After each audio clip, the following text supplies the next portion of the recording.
So I was totally planning on making this video like last weekend, but because I was so hoarse and couldn't really talk, I was not about to attempt to do that. So I'm gonna do it this weekend instead, since it's the Christmas time of year. I figure it's an appropriate time to go ahead and make this list.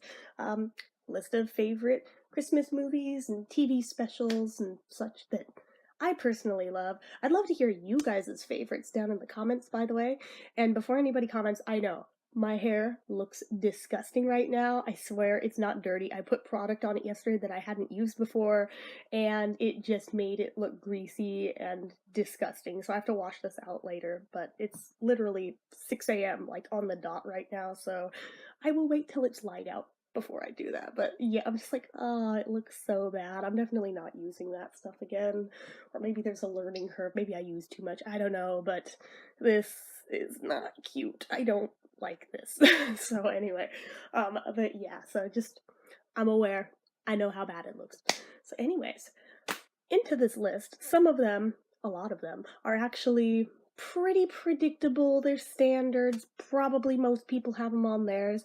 And then there's some that are loosely tied to Christmas that I threw on here anyway. And then there's some that are just like, huh, okay, whatever. There is one movie you will absolutely not find on this list, though, that you would probably assume I would like, but for circumstances being as they are, no. Frickin' A Christmas Story. Oh my god, Kill It with Fire.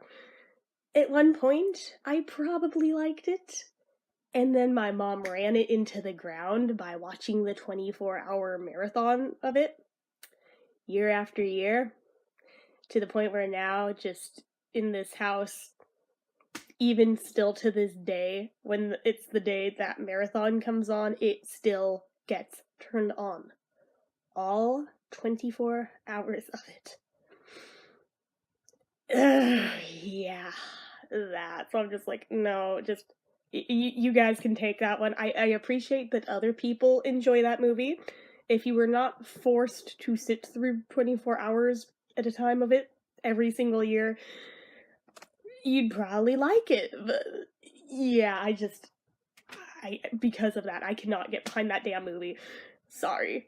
I appreciate that the leg lamp is funny, and I think somebody should have mailed one to Paul McCartney after his marriage to Heather Mills broke down, but anyway, that's about as much as I get out of that film. So, anyway, there's also a couple other, like, really classic ones you won't find on here, not because I dislike them, but because I have never seen them. Actually, one that just barely squeaked onto this list I had never seen till the other night. I had never seen Elf. I just finally saw it this week, so. But I've, like, never seen Miracle on 34th Street. I have never seen It's a Wonderful Life. Yes, classic film aficionado that I am. I have somehow never seen it. Just saying. So, yeah, it's not that I dislike them, it's that I have never seen them, and therefore can't just blindly throw them on the list when I've never even seen them. So, getting right into this list. Straight off the top, we've got a classic that literally everybody and their grandmother's seen, and it's just Rudolph the Red-Nosed Reindeer. If I had to pick one of the classic ones that is on every year as my number one favorite, it's Rudolph. Probably because even from a young age, I felt a connection to this character. He was the outcast. He had a nose that was different to everybody else's. You know? You can see the appeal for me, especially since around 9 years old, whenever I would drink milk, I would flush bright red across the middle of my face. Thankfully, that doesn't really happen anymore, but yeah, I earned the nickname of Rudolph, which probably for most people would make them, like, hate that movie, but no, for me, I just embraced it that much harder. And then, there's the little Jewish elf, Herbie, that I also adore in it. He doesn't want to do what all the other elves want to do. He wants to do something different, and I respect that. So, there's a lot of levels and parallels in that movie that I associate with, that just speak to me on a deep level, so that one is always my favorite, and I feel like has the best music out of them, too. But coming in at a close second place is Santa Claus is Coming to Town. I mean, you can't get much better than the same claymation animation style, but the narrator is Fred Astaire. the main character is Mickey Rooney. What is not to love? I mean, at least for me anyway. I know other people I can't stand Mickey Rooney. I freaking love Mickey Rooney, okay? I have since I was like yay high. I would make a height joke, but you know, sitting down, I think it loses something. So, anyway, but yeah, I freaking love that one. I feel like I'm the only one who does. Usually, I mention that one, people are like, "Ew, you like that one?" I'm like, I love that one. What are you talking about? That one's like really cute. But yeah, so there's those. And of course, Frosty. Not Stupid Frosty Returns. I fucking hate that sequel. I do not count it as a sequel. I count that as a spin off. That is in no way related to the Rankin Bass one. I'm sorry. What? Actually, wait, was Frosty Rankin Bass? I'm not sure it was. Well, whoever was behind the original Frosty, just saying, was definitely not behind Frosty Returns. However, Frosty's Winter Wonderland, the one with Crystal, his wife, and they have babies, and we've got the priest from MASH in it as the pastor, or no, is he a pastor? I don't know if he's a pastor, but he's like a priest anyway. He's the one who marries them.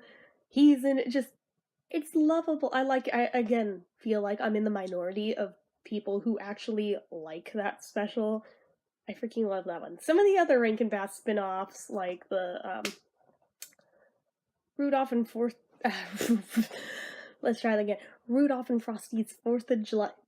No, that one just feels warped and demented to me, and it scares the crap out of me even as an adult. I'm like, no, no, just you can keep that one. I'm good, but no, Frosty's Winter Wonderland is really cute, and I like it a lot. And of course, you have to have the Charlie Brown Christmas one because it's a classic. Everybody, I mean, love it or hate it, everybody watches it. Come on, you know you do. You know you do. But I am on the side of the line of loving it because I grew up with it. It's a classic. And both versions of The Grinch, both the Dr. Seuss one and the live action one, those are both on my list, of course. I mean, the Jim Carrey one is like a darker, grittier version of it, but I mean, there's something to be said for that. But I'm also a sucker for the original animated one, too. Actually, in general, I'm kind of a sucker just for, like, the old school Dr. Seuss cartoons anyway. Which, if you've not seen other ones, search them on YouTube. Pretty much all of them are there. You might have to dig around a little bit to find some of them, but they're all there. I literally, like, binge watched all of them back to back to back last fall for whatever reason. I don't really know why, but I did. It's not the first time I'd seen them by any means. Just somebody tipped me off they were on there, and I was like, ah, my childhood. So I had to go watch them. And yeah, and then I rewatched them about 5 times a piece at least. So, you know, there's that. I know, I'm not doing myself any favors and sounding like an intelligent person. It's like, yeah, I know I didn't go to college. I'm uneducated. And I'm sitting here watching Dr. Seuss. This does not look good for me. Oh well, too bad, so sad. But, so yeah, both versions of The Grinch are on there. And then you gotta have a Muppet Christmas Carol. I mean, I adore the Muppets to begin with, but it has Michael Caine. Michael Caine is Scrooge. You could not cast a better Scrooge, in my opinion, ever. In the history of ever. And that was not my earliest exposure to Michael Caine, I don't think, but actually, Michael Caine was my first ever favorite actor growing up until I discovered Dudley Moore. That is the only person who ever knocked Michael Caine down a peg for me. So straight up till I was about 18 or 19, Michael Caine was my favorite actor. And then Dudley happened, and yeah, Michael took a little backseat, but I still adore him. I still love his work. But Dudley definitely took over, and nobody has ever knocked him out of that position, and I don't think anybody ever will at this point. If it's been this many years, I don't think it's gonna happen. So there's that one. But also Mickey's Christmas Carol, the Disney version of it, which actually, I mean, for as dark and gritty as the Muppet one is, you watch the Disney one and tell me it is not terrifying as shit that they send Scrooge McDuck to hell. Like, literally, they throw him down to hell, down a grave. Like, wow, that fucked me up as a little kid, a little bit. Not gonna lie, that, even rewatching it now, that scene still freaks me out. And I'm kind of surprised the Muppet one didn't go there. For as dark as they went on other stuff, I am kind of amazed they didn't go there. I really thought they of all people would, but no, no, they did not. But yeah, the Mickey one. I mean, there's something just unsettling about seeing Mickey Mouse cry because he's Tiny Tim's dad, and obviously he has to die. So Mickey is like crying as he sits down his crutch on his gravestone. And just, oh my god, it like will rip your heart out and throw it on the floor and stomp on it. It's like, no, Mickey Mouse can't be sad. No. Oh my god. So it's effective in the storytelling that it does. Although to be fair, the Muppet one too, it's almost equally as unsettling to see Kermit the Frog cry. Miss Piggy, but Kermit though. But Kermit. Just saying. Even though they had Robin playing Tiny Tim, which I've never been a big fan of Robin the Frog. Robin is his little nephew in the show, in case you didn't know his name. That is Robin. But yeah, honestly, he's kind of annoying, but they made him lovable in that particular movie. It's like the one Muppet thing where they made Robin not be annoying as fuck. So, but yeah, it's just like, oh my god, stop like emotionally destroying me. But in a lot of ways, I feel like the Muppet one is more effective in its storytelling, but there are a couple things that the Disney one has a leg up on. Just saying. I'm not positive of the name of this one, but I'm not sure if this was 80s or 90s, but there was Alvin and the Chipmunks Christmas special that, up until I found it on YouTube again a few years ago, I had not seen it since I was about 6 years old. But there was a Christmas one where, I mean, there was more than one, so this is why I have to specify which one I'm talking about, especially since I don't know the exact title of it. But there was one where, like, it was this really weird storyline. There was like a sick little boy who was like so sick he was almost dying, and like his one wish was for a harmonica. And Alvin had just gotten a harmonica, and he gives it to the little boy. Yeah, this is a very much abridged version of it. That version of it. That is the one that I'm talking about. I know there's other Christmas Alvin and the Chipmunks specials, but those you can keep those. But no, this one is the one I grew up with when I was super, super little that they used to show every year, and then they just stopped showing it. And I don't really know what happened to it or why they stopped showing it. I guess maybe kids today got so detached from the original Alvin and the Chipmunks that they're like, yeah, no, kids don't give a crap about this. So they just stopped showing it. I used to really like that one, especially as the perpetually sick kid as a little kid. Yeah, pretty much anything with a story like that kind of appealed to me because I was just like, oh no, I can kind of sort of relate, except I'm not dying. But I mean, sometimes I'm so sick I feel like I am, but I mean, um, but yeah, there was that one.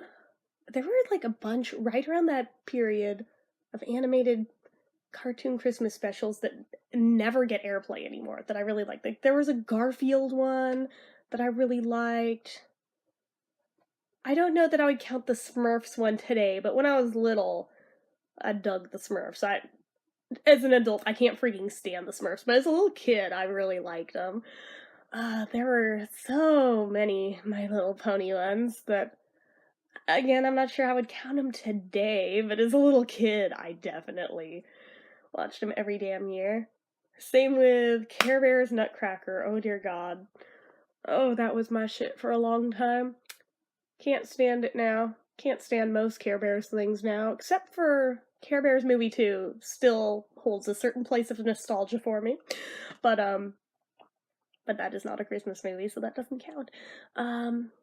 What else were there? There was like an Animaniacs one that was really cool that I liked a lot. I feel like there was a Tiny Toon Adventures one. There was definitely a Pinky and the Brain one that I'd forgotten out till I just said Animaniacs now. That belongs on there. That one was cool. I liked that one. Oh, what else? I had like jotted down some notes of some that I didn't want to forget, but now I'm thinking of more that should have been on this list. That now I'm like, oh snap, I should have thought these out better. Oh, what else? What else? I'm like racking my brain trying to think. There's like so many like late 80s, early 90s ones that I know I'm forgetting right now that absolutely belong on it. Um, yeah, I'm blanking, so I'm gonna go back to my list of notes. Anyway, Eloise at Christmas Time, that's a newer one as far as the movie goes, but the book I grew up with loving. So, I mean, it kind of counts on both scores. I actually just rewatched the movie like 2 days ago, no joke. But, yeah, I think that movie only just came out in like early 2010s, I want to say. Like, it is not a very old movie by any means. I mean, unless you're a kid, in which case that's a long time, but as an adult, that's not that long a time period. It has Julie Andrews in it. What is not to love? Come on. And it's Eloise. I freaking love Eloise. So, I mean, there's that too, but Julie Andrews, though, come on. The be all and end all. You cannot beat Julie Andrews. I'm sorry. You just can't. Can't be done. So, there's that one. Polar Express. Oh my god. That's another one where as a little kid it was the book version, obviously, because the movie didn't exist yet, but then the movie happened. I was like, oh, Tom Hanks, my heart. But, oh my god, Polar Express. That was one of my all-time favorite books as a little kid. Like, initially I had to buy it, for a book report for school when I was, like, super, super little, like, kindergarten, first grade. It was, like, one of the first ones I ever did. And I just fell in freaking love with that book. It lived in my desk, like, straight up through adulthood, because I wanted it just nearby at all times because of the sentimental value. And because of that book and that movie is why I generally always, every year, like, I fashion my own little necklace with a bell on it every year, is because of the Polar Express. I don't know where they disappear to every year after I do it. I, like, put them in my jewelry box and they freaking disappear. I have no idea where they go. Like, for real, at this point, I've probably made at least a dozen of them. I don't know where they disappear to, which makes it that much more bizarre to me, but I make them every year. I wear them on Christmas Day. Just, it's tradition. It's a weird tradition, but it's a tradition that I do, because of the Polar Express. So, what else? What else? So this one isn't so much necessarily strictly Christmas, but it kind of ties in because of the main character. It's going back to like the Rankin Bass sequels, but Rudolph's Shiny New Year. I tend to watch it and Rudolph back to back anyway. Obviously not when they air them on TV, because they never air them back to back except for on like ABC Family, but yeah, like I remember seeing that one when I was like 7 years old and was like, there's another Rudolph movie, and nobody told me. It like blew my freaking mind. Oh my gosh, it's a bizarre little movie. I can't necessarily say it's good in terms of quality per se.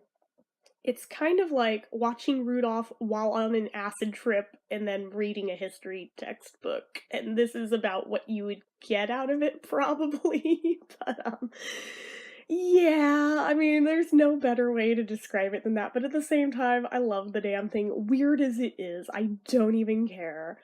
It's kind of adorable. It's weird as fuck, but I mean, it's adorable in its own way. So, I mean, I gotta give it props for that. If I see it in a TV lineup, you better believe I'm dropping everything to watch that shit. Like, every damn time. I am such a sucker. It's kind of like just with Rudolph, too, or Santa Claus is Coming to Town. Those three, it's like, if I see any of those on, clear my schedule, we're watching them. So, I don't care if it's been on 5 times this week, we're watching it. So, so there's that. The Santa Claus series, mostly just the first one, but I mean, we could count the whole series. The one with Tim Allen. But the first one is definitely my favorite. The others, with each one, they kind of lost a little something in my opinion, but definitely, at the very least, the first one. Oh my gosh, I watched that movie to death when it came out in the early 90s. Holy hell. Like, my grandpa bought it. He, like, always bought movies the second they came out for, like, the longest time. He had a huge, huge, huge movie collection. I kind of borrowed that tape and kind of didn't give it back for, like, 2 straight years. Because I rewatched it to death so much. And now I'm like, how did I not end up being a bigger Tim Allen fan over the years? Between that and Home Improvement, those were like my shit for a while. And yet then it was like, Yeah, beyond those, I kind of don't give a crap about Tim Allen. But those two. No, I take that back. He's also Buzz Lightyear. Fine. All right. So Toy Story as well. I also like the. Beyond those three, you can take them or leave them. But yeah, that. But while we're on the topic of Santa Claus movies, this one is obscure. It kind of has a cult following at this point. It's cheesy as fuck, but because of who's in it, I have to love it. Santa Claus the movie. Because, yeah. He's Patch the Elf, guys! I mean, oh my god! Like, you could not make a better role for Dudley Moore. I mean, he kind of had the height thing built in. He was only 5'2", so I mean, that... And it's got John Lithgow, who I also really like, which, I mean, it's a very bizarre actor interest, but I mean, I'm a weird person. I don't care. I have no shame. But between those two being in this, that is reason enough for me to love this damn movie. Cheesy as it is, over the top ridiculous as it is. I actually just ripped a copy of this DVD for my friend Carrie over on Persevering Star, like, yesterday or the day before, and sent it to her last night, so yeah, the movie shall live on in infamy. I cannot wait to hear her thoughts on it, so... I just found it funny that her husband, like, has seen it and loves it, but she's never seen it, so I was like, I'm gonna fix this.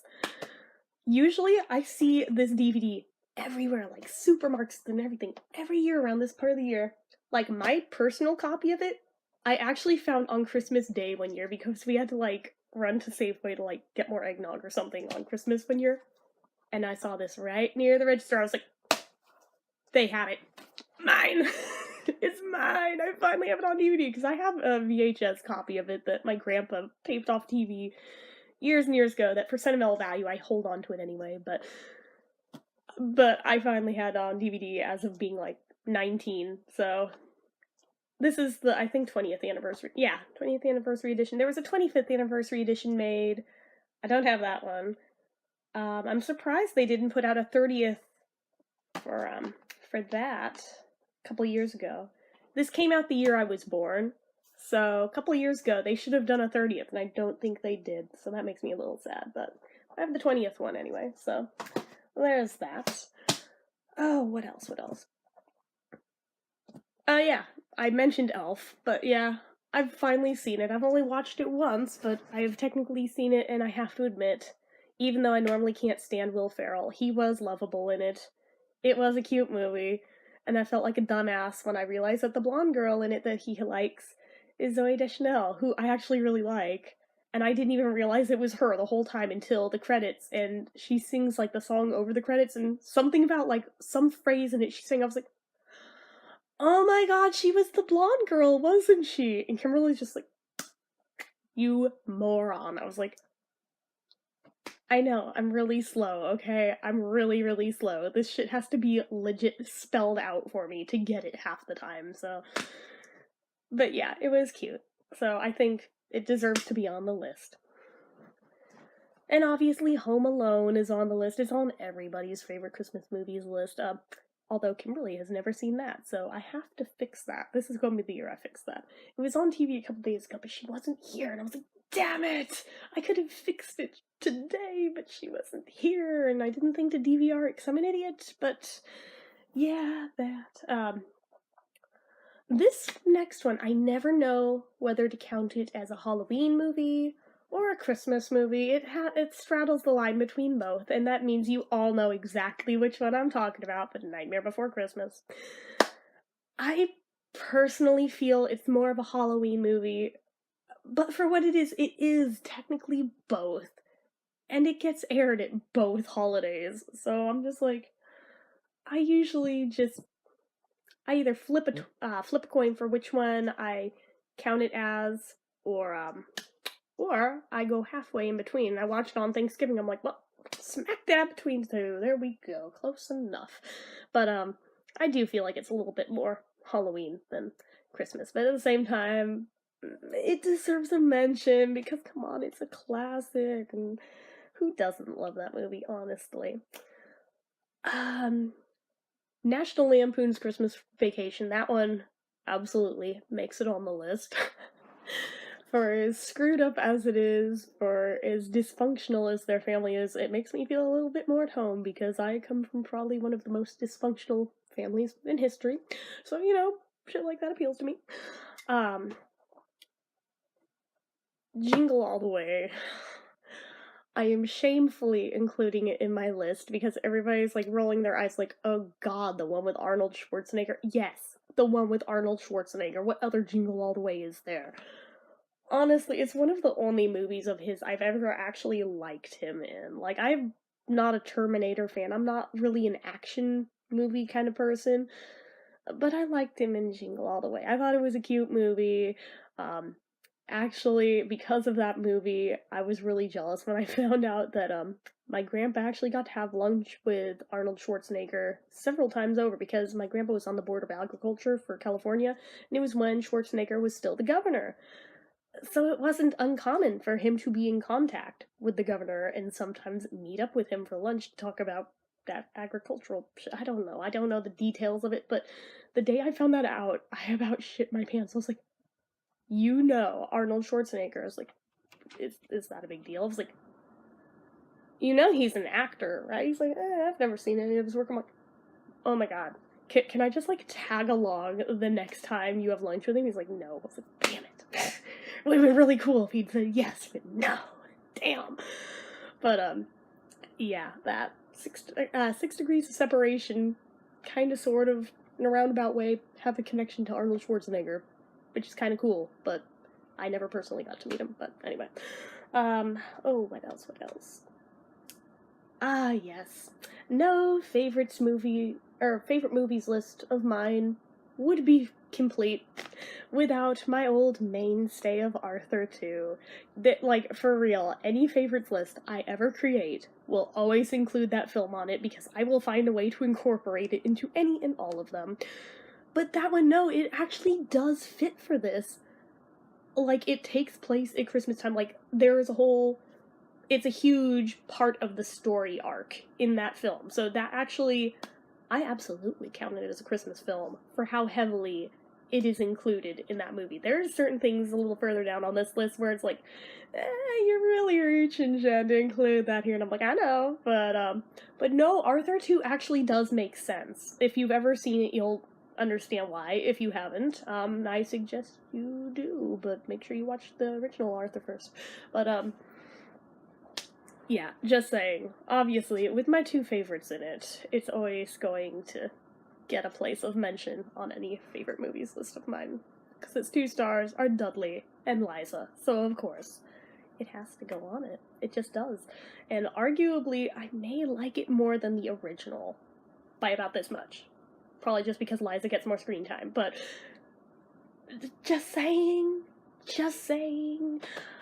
And Dudley's a little older. We know I'm a sucker for older men, especially when they hit about their 50s. Just, yeah, he's right in my wheelhouse in that one. So it's just like, oh, that one. It just, maybe about this much more than the original, but if I had to put them in order, I probably would put it above the original. Don't tell anybody. The fangirls will get me. But yeah, so that belongs on this list. Now, this one isn't necessarily Christmas per se, but it's definitely a winter-themed movie, and ABC counts it as a Christmas movie, so I'm counting it as a Christmas movie. I'm including Frozen. I have no shame. It's going on here. It just is. Even though it's like non-denominational wintry movie, I don't even care. It's going on here. Like, it quickly, like, trumped a lot of my other favorite Disney films the second I saw it. So it's like, it didn't trump Lady and the Tramp, but it trumped a lot of the other favorites really quickly. Like, it even bumped Snow White down a peg for favorite Disney princess, even though technically Elsa's a queen, not a princess. I don't care. Don't care. Count her and Anna and Elsa as princesses. Don't care. Don't care. So yeah, that's the thing. So that's on my list. These next two, again, you're gonna be like, Jen, you're really reaching. But I mean, at least one of these blatantly does get lumped in as a Christmas film by a lot of, like, lists of Christmas movies. Like, it actually makes it onto them. So it's not just me counting it. A lot of people count it as one. But Meet Me in St. Louis. I mean, it only has like the most famous Christmas song ever in it that was literally written for the film. Have Yourself a Merry Little Christmas was actually written for that movie. It was written for Judy Garland. Just saying. So I count that one. And then, despite the title of this next one, I also count In the Good Old Summertime as a Christmas movie, which, again, if you don't watch it, that sounds really weird, but if you watch it, there's like a good chunk of it that does take place at Christmas time, so I count it as one. But again, I mean, TCM also counts it as one. They actually just showed it a few days ago, so they count it as one too, and if they count it as one, I think that's fair game. This one, this is reaching a little further, but, it always gets aired around Christmas time, so I think that's why my brain wants to include this, even though I don't think there's really anything inherently Christmassy about it, other than it just always seems to get airplay around this time of year on TV, and I never really see it aired any other part of the year. But Oliver, I mean, I don't know why they always show it, maybe just because it's like a family movie, Christmas classic, I don't know, even though it's not Christmas themed at all, but I think just because it's based on Charles Dickens and like that's a nod to a Christmas Carol. I don't know why it always gets aired around Christmas time, but it does. And I love Oliver, even if it weren't for the connection to Davy Jones. I do love the movie Oliver, which he is not even in. He was supposed to be in it, but he's not. They have like Jack Wilde instead, because Davy was busy with the monkeys already by that point, but he was in the original Broadway production of it, so, you know, he was the original Artful Dodger, just saying. So obviously that's going on my list too. This one is probably my furthest. I'm really reaching on this one, but I say, given how many people count Die Hard as a Christmas movie, for how many people consider Batman Returns as a Christmas movie, for how many people count Lethal Weapon as a Christmas movie, I can count Rent-A-Cop, okay? And I do, damn it. I mean, where else are you going to see Burt Reynolds as a mall Santa? Just saying. If you can count those other three, loosely Christmas-based as they are as Christmas films, I can count Rent-A-Cop. And I'm gonna. Not to mention anything where Liza Minnelli's running around in lingerie for a good portion of the film and basically has her cleavage out the entire film. It's gonna be a good time for me, always. So, you know, there's that. But, basically, I will take any excuse to watch that movie anytime, ever. So, you know, there's that. But yeah, this is like my furthest. I'm really out on a limb reaching on this one, and I know it, but it technically takes place at Christmas time, just saying. And for certain films that people lump in as Christmas movies, that is qualification enough. So I'm counting it. One that, I mean, it very easily could go on this list as being a Christmas movie because how heavily the time of year does influence, like, the entire plot of the movie would be 6 Weeks, but I never watch that movie at Christmas time. Because the plot of that movie is a little girl dying of terminal cancer, and nobody wants to watch that at Christmas time. That's why that movie flopped. Because people went to see it and came out, like, crying and depressed. Nobody wants to watch a movie about that at Christmas time. I'm sorry. I'll watch it, like, a month before or after Christmas time, but in the month of December, I'm sorry. No, I'm not in the business of wanting to be depressed and just be a sobbing mess for watching it. Despite how many times I've seen it, I still freaking cry like a little bitch every damn time. But, yeah. I do love that movie, don't get me wrong.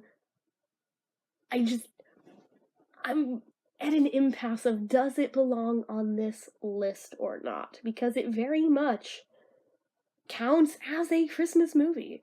Like, anyone who's ever seen it can attest to just how much of a Christmas movie it is. I just never watch it at this part of the year. I just don't. I made that mistake once. No. No, thank you. I'm not reliving that. I'd rather, yeah, because it's one of those things where you watch it and then it kind of just, like, lingers in the back of your brain. It makes you depressed for a while. which sounds really bad. It's like, why would you intentionally watch something that does that? But, sometimes you want a good cry, goddammit. But, generally not around Christmas time, though. Although, if you do, then I suppose it's a good movie for you to watch, I guess. But, for the rest of us, yeah, I'd rather not watch it this part of the year. Before or after, fine. But not in December. But I do love that movie. I mean, it's very, very endearing. It's the one really dramatic film role that Dudley Moore ever did in his career, and he was so proud of it. He wrote the entire score for the film himself and performed it, which a lot of the soundtrack's music made it onto his Songs Without Words album, which I love. But yeah, it just, for how hard it flopped, he actually swore he was never going to do another film again because he was just so heartbroken over it. Obviously, that didn't stick, and he very much did do a lot more films after that, but for which I'm very grateful. But yeah, just knowing how badly it upset him, I think also leads to it just leaving me with this lingering depression whenever I do watch it. But at the same time, I can't deny I do watch it a lot, just not at this part of the year. So that's why I'm like on the fence. Does it go on this list or doesn't it? I mean, technically it is a Christmas movie, but I don't watch it at Christmas. I don't know. So that one's a tentative. It maybe counts, it maybe doesn't. I don't know. But I'm mentioning it anyway. Oh, gross. I'm sorry that you saw that. I coughed a little bit and I spit at the same time. That was so disgusting. I'm so sorry you guys saw that. I'm not even editing that out. I'm too lazy. It's just gonna stay.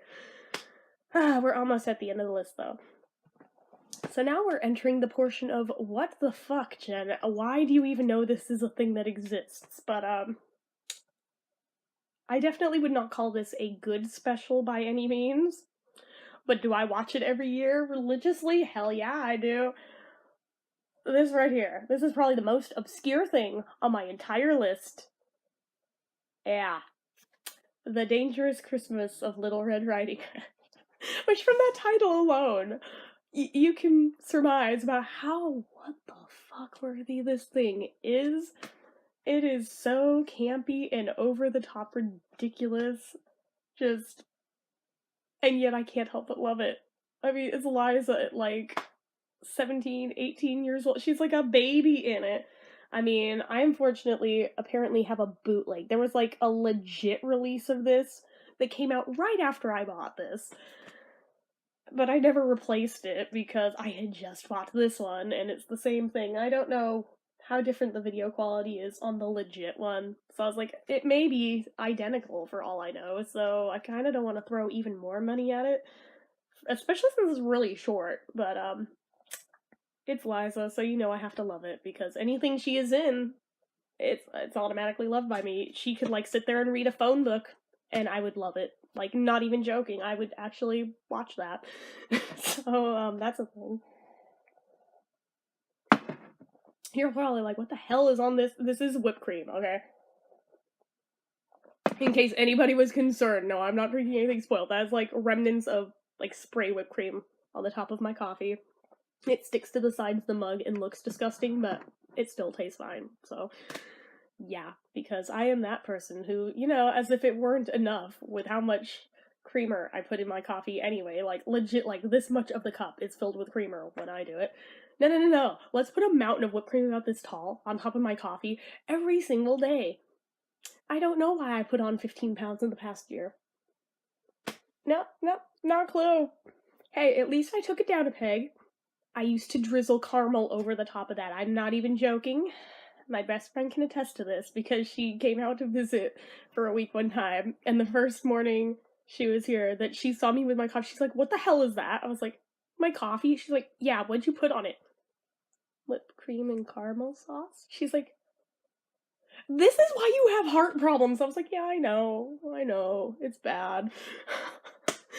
But yeah, so Dangerous Christmas of Red Riding Hood. It's a cult classic.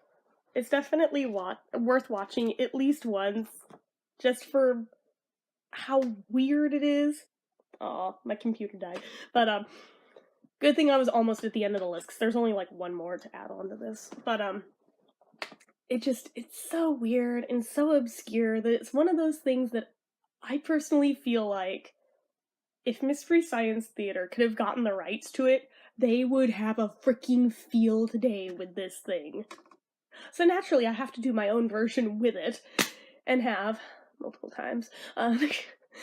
If I still had my very, very earliest YouTube videos I ever filmed, I actually tried to do my own version of exactly that. It got pulled for copyrights, like, back in 2006, so it's, like, long gone. Don't go looking for it. It's not there anymore. But, I took my Yellow Submarine action figures and my Davy Jones bobblehead, and I set them up in front of, like, my laptop screen, like, you know, the black silhouettes of the Mystery Science Theater characters. I set them up like that, and I did voices for all of them, had them do their running commentary through the whole thing. It was wonderful! And then YouTube pulled it because they're dicks. But yeah, that was, like, one of the first things I ever uploaded to YouTube, and mildly shamefully, but, you know, we all had weird things we did in the early years of our channels. So that's a thing. Similarly, this is not a movie, this is also a TV special, but the Judy Garland Christmas show, which, oh, lo and behold, we also have Liza here too. Because those who are not fans, Judy Garland's her mom. So, you just learned a thing today. But yeah, she's, like, even younger in this than she is in this. So, it's adorable, and it also harkens back to Oliver, because they do random songs from Oliver in it for some reason. I think this is probably why my brain makes that connection between Oliver, Christmas movie. They totally are, right? Right. Even though, not really, but, you know, why the fuck not? They counted as one, so close enough. I mean, we also have songs from Gay Paris in here, which is very much not a Christmas film, but why not? Why not? It's an interesting little special. If you can find it online, I would suggest watching it. Last I knew, it was online, but, it's pretty great. It's pretty weird, but it's pretty great. It's kind of like the Christmas episode of The Monkees. It's very weird.